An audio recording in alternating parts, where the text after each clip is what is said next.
Hey, it's Aaron, the Metal Theologian.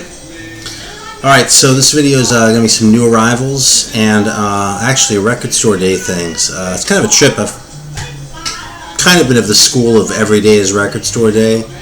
Actually, my local record shop here in town too, Monster Music, they actually have these bumper stickers that say every day is record store day. So I was like, well shit. They actually beat me to the snappy line on there. God, I love this rocking chair. But yeah, and it kind of felt like amateur hour, but I looked at the releases today, or prior to this one, and I was kind of into a couple of it. I was like, you know something, man, maybe I'm just being a dick, and I should just go and check it out, just see what this, big deal's about, see the spectacle and all that. So I went out for record store day, sort of a little rite of passage there. So I'll probably do those after the regular ones, and definitely after this. That's kind of funny, because I actually had a shake earlier today, so I'm really kind of sugared out. But I guess I just have to suffer from my art a little bit, because I've got this cola here that I'll have to choke down for your edification out in internet land. This is a red cola. What's it called? Yeah, I don't know. Revolution Red Cola. Has some fucking, I don't even know who that is. Some like generic communist looking guy, I guess. Oh, this has caffeine in it too. That's good for me to be swelling at midnight. That's okay, I can hold my caffeine, man. So, anyway, since the fucking light's all weird, well, you get the idea, whatever. Let me just see where this is bottled. Glendora, California. Okay, let's bust it out, let's see how this is. Give this a crack.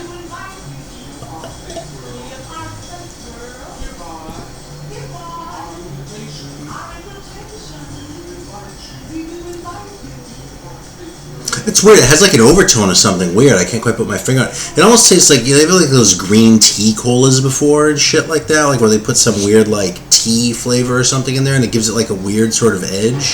It's almost like that, but it doesn't taste like tea.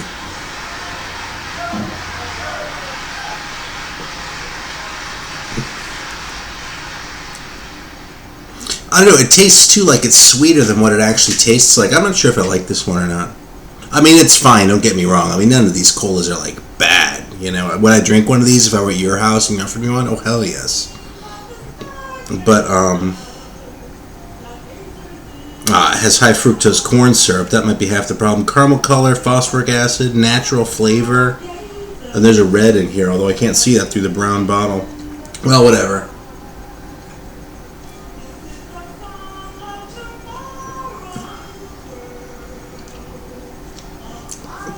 Oh, it says tyrannymovie.com. I don't know what the hell that is, but I was actually just reading it, trying to will it into saying trannymovie.com, because that would probably be funnier. Alright, so let's check it out. This is just some shit that I've gotten in over the last, I don't know, a couple weeks or so at this point, really. I kind of hold these back sometimes. This is a Les McCann. I showed the live in one of the last videos I did that I was all over, so I got this one too. I actually heard this one talked up on Grown Man Record Night. And, this is just a fucking awesome record, man. I gotta say, I never thought that I'd be interested in hearing What's Going On Again, but Les McCann's rendition of it, whether it's on this one or the live, is just really listenable, man. Just the way he delivers it is so completely from Marvin Gaye's way of delivering the song that it just works. I don't know.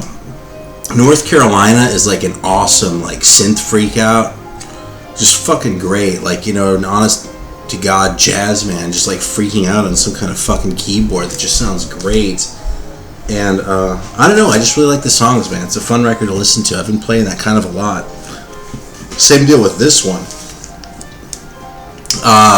This is by the Spirit of Atlanta. This is called The Burning of Atlanta. And this is just a really cool funk record, man. It's heavy, it rocks, it's not like kind of all just like brass and that, and it's kind of dark too, like the way a good funk record should be. Yeah, this one would have been a candidate for my Funk for Hard Rockers one too. It's not quite as heavy as some of those, but this is definitely gets 2 thumbs up from the hard rockers who love funk theologian. Moving on, this one isn't as heavy, but this is a really cool one. This is a 70s Lionel Hampton one, off into a black thing. Same deal.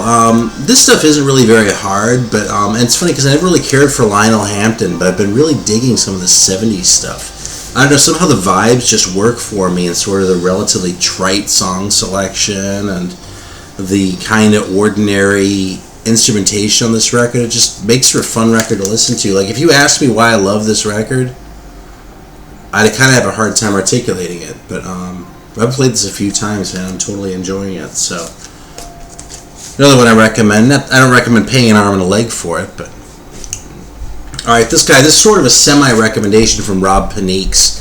He actually talked about a different record, but he said some very good things about Shuggy Otis. I'd actually heard some stuff off this before and didn't really care for it, but I saw the record around and I was like, well, okay, let's give it a shot and listen to it in its intended form.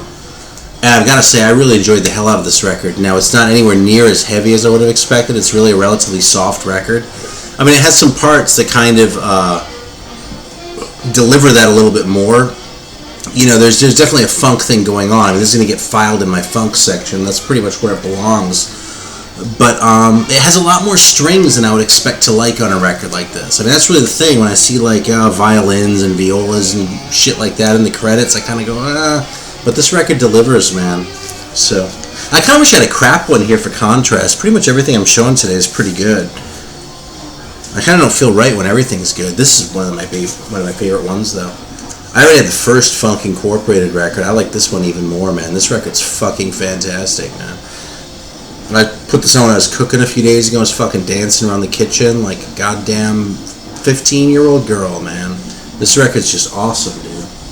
Look at that picture, man. How can you argue with that? I mean, Jesus, man. That's something you want in your house, dude, right there. It's a great record, man. It's funky, it's soulful. It's just got it all going on, man. It's a really good fucking record. So, that's it for just like the standard new arrivals.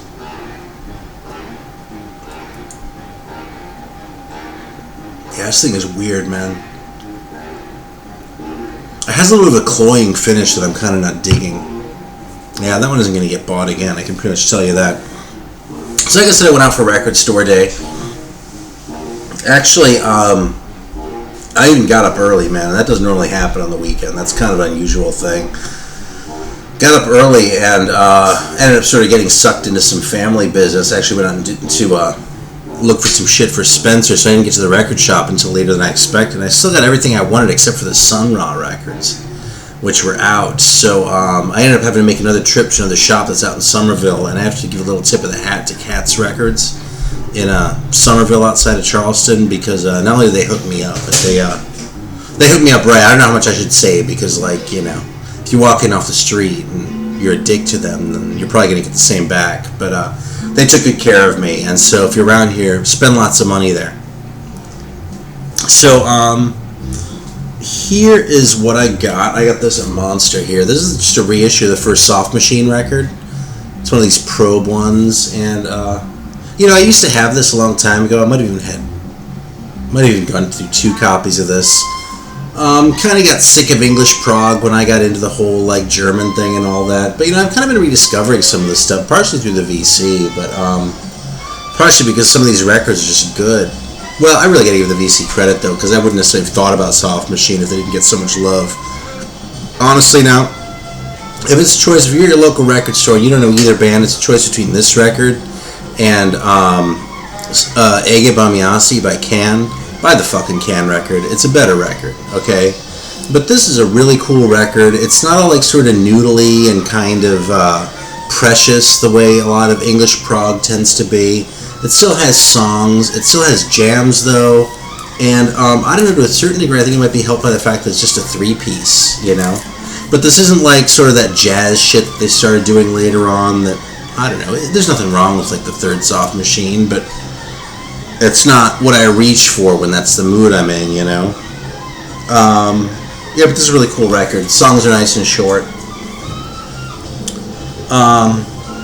Yeah, this is actually more like what I reach for. I'm a new convert to this cause, too. I actually got this one at Cats as well. This is Billy Cobham, Spectrum, and I hated Billy Cobham for years and years and years, and really just got won over kind of recently by the fine fellows over at Grown Man Record Night. who are pretty big Billy Cobham fans. But man, I don't know what to say. I've just been won over on this shit, man. I really have. I mean, I can listen to this now too, and I know I didn't like it because when I was into rock, it was too jazz. When I was into jazz, it was too rock. You know what I mean? This is really, even compared to like the Miles Davis fusion records and that I kind of got into several years ago now. I mean, this. My former self, the one that didn't like Billy Cobham, listened to this and said, this sounds like some jazz guys trying to make a rock album. And I'm not really interested in that. But it doesn't sound that way to me anymore, but I can still hear that in it, you know, which is part of why this whole process is interesting to me. Sort of in terms of my own, like, psychoanalysis, because I get it, but I just really like that shit now. I don't know, maybe I'm just getting old. Now, this one was kind of a disappointment. So this is like the contrasting record. I had heard good things about this one, the Sonny Stitt record. Sonny Stitt made another record in the early 70s called Black Vibrations, and I'm pretty well convinced the reason that record is so good, because it fucking is. It's a fantastic record. But I'm pretty well convinced the reason that record's so good is because of Leon Spencer, who made some really awesome records in his own right as an organist. But he made like 2 or 3 with Sonny Stitt. I just have the one. I've been looking for the other ones. I kind of got this one because it's on Cobblestone. It was about the same time, and honestly, it just kind of sounds like a hard bop record to me. And maybe as kind of dickish as it might sound, it just seems kind of pathetic to be making hard bop records in 1972. I mean, the medium was, or the style was pretty much exhausted by, I mean, you could argue 1960. I personally wouldn't. I'd probably say more like 65, 66, 67 even, but 72, man, it's fucking late to be making a record that sounds like you just got out of your fucking big band and now you're trying to do the new thing, which is no longer bebop. It's now this hard bop shit, you know, so I don't know. I also got this one. Saw someone else show it, which kind of made me happy, because I thought I might be the only geek out there buying this Gods record. But this is a pre-Uriah Heep record. It actually has Ken Hensley and Lee Kerslake on it, so there's even an Ozzy connection there. Yeah, it's 68, and for 1968, it's a pretty good rocker. It doesn't sound like Uriah Heep. It kind of sounds like the seeds of Uriah Heep are being sown. You know what I mean? You can hear that in there a little bit, but if you want this to sound like Look at Yourself, it's going to be disappointing. As it is, it's a pretty enjoyable record. It's, given how little 60s stuff I still listen to, this is definitely worth hanging on to. I probably won't be playing it every day, but when I do play it, I'll be enjoying it a lot. Sort of an interesting thing that I didn't know until I got this is that's actually a really early Hypnosis cover. And I didn't even know that Hypnosis existed in 1968. I mean, I was aware of like all their later shit. I mean, obviously the cover of Dark Side of the Moon, but like all those UFO covers and the Scorpion covers and all that shit. And I don't know. So these are the ones I was kind of most excited about. This record is fucking awesome, man. I love this thing, and Art Yard did a hell of a job, so hats off, man. I guess it's like they partnered up with Strut for this. I don't know anything about Strut, but man, this is, fuck, dude, the performances of Enlightenment and Love in Outer Space, well, they got me under the Sun Ra kick. Okay, I've been listening to this like non-stop. I'm listening to Nuit de la Fondation Ment right now, part 1. I listened to Continuation before. I'm just freaking out over Sun Ra all over again. It's like hearing them all new, and that's mostly this record. This other one is a damn fine record. It's not, I don't like it quite as much as that one, but this is also awesome. This one's a little bit more freeform. What I like about that one is it's a little bit more anchored in the songs and kind of goes off into freeform land, and like the version on the other one of Love in Outer Space is just so much further out than any version I've ever heard before off on Night of the Purple Moon or any of the live versions. It goes way the hell out there, though, let me tell you.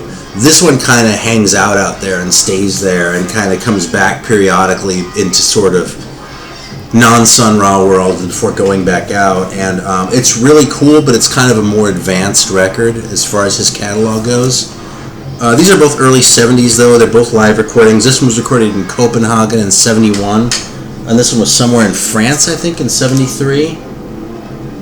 Yeah, France.